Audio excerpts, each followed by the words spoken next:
No, he didn't run. I literally hit my brakes, did a quick turn, jumped out, and there was another. Like all the other agencies in the area, we've been monitoring this incident, and late this afternoon, we began getting information from the task force that the suspect may be a resident of the Oak Harbor area. I was preparing some information for our deputies in my office.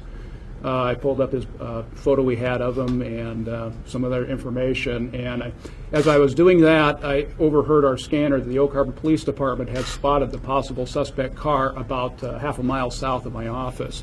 It wasn't occupied at the time. I told myself and my sergeant and one of our reserve deputies to let's get down there and help out, and as we proceeded southbound, one of them was right ahead of me, and at the corner of 7th Avenue Northeast and Oak Harbor Road, I saw an individual walking northbound on the sidewalk, and I instantly recognized that is the person I had just viewed on my computer.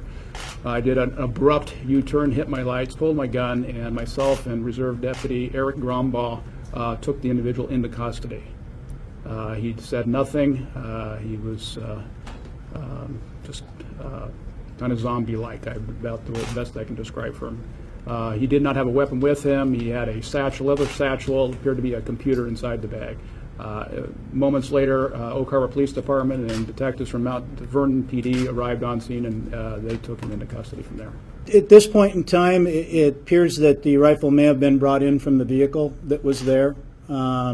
We have not been able to work through all of the details of the ownership of the rifle at this point in time to put any more confirmation, but we do have the rifle in our custody. The video footage shows that he initially walked into the mall unarmed, and then about 10 minutes later we see him in Macy's armed with a rifle. At the earlier conference, we didn't have the information about the vehicle to know about that. It appears now that maybe the vehicle's linked to where the weapon was held. Can you address the motive? Why this mall? Why this Macy's? I wish I could at this point, but we're only about a couple hours from taking him into custody, and the next stage of this right now is to do those interviews and learn more from him, if he's willing to share that with us, what was going on. And in addition to that, we have to take that information that he provides and look into it with our victim and our victimology, our witnesses. There's a lot of things here to compare to. And we don't want to just take it from, one particular source before we determine a conclusion about what motive is.